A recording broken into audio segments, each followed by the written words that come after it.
В Якутске завершились 19-е Лаврентьевские чтения, посвященные 115-летию со дня рождения академика Михаила Лаврентьева. В рамках ежегодного мероприятия прошли олимпиады, конференции и семинары. Как отметили сами организаторы, проведение лаврентьевских чтений играет неоценимую роль в развитии творческой активности школьников, студентов, аспирантов и молодых ученых республики, а также привлекает их к решению актуальных задач современной науки и установлению научных контактов.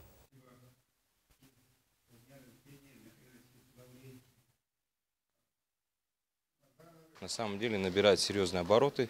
Мы думаем, что она дальше будет развиваться. Безусловно, эта конференция является определенным симбиозом знаний, такой площадкой, которая позволяет, скажем так, школьникам общаться со студентами, с молодыми учеными.